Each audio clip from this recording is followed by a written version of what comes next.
is a selected passage of Edgar Allan Poe.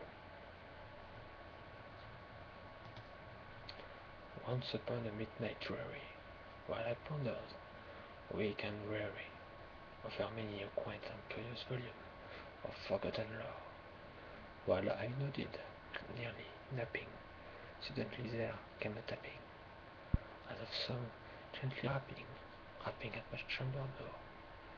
"'Tis some visitor," I muttered, tapping at my chamber door. Only this, and nothing more.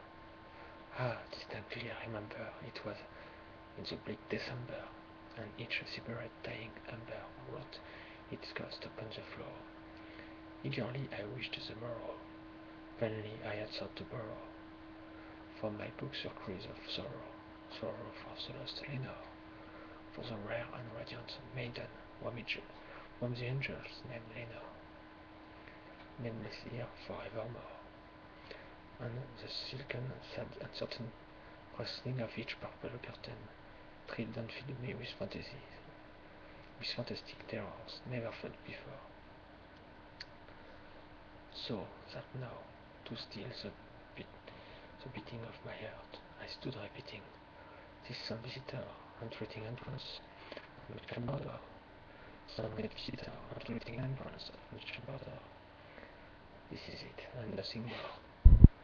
Presently my soul grew stronger, hesitating then no longer. "Sir," said I, "or madam, truly your forgiveness I implore.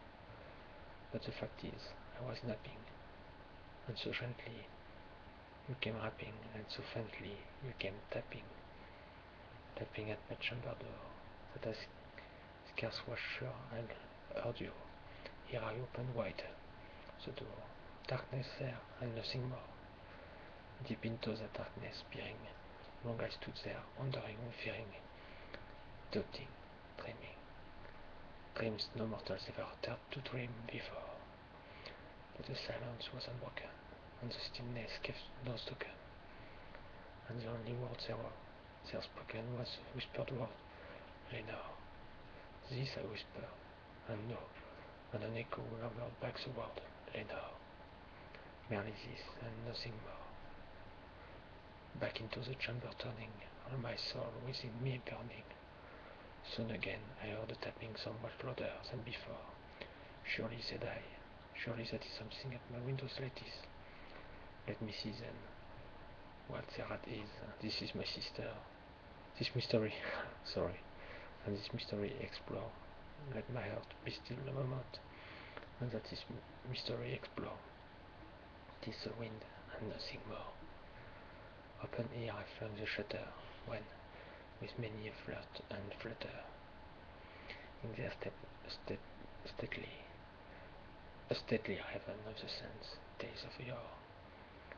Not the least obeisance made he, not a minute stopped or stayed he, but, with mien of lord or lady, perched above my chamber door, perched upon a bust of Dallas just above my chamber door, perched and sat and nothing more. Then this bonny bird, beguiling myself, fancy into smiling, by the grave and even decorum of the countenance boudoir, "Through thy crispy shorn and shaven door," I said, "art sure no craven, ghastly grim, and ancient raven wandering from the nightly shore?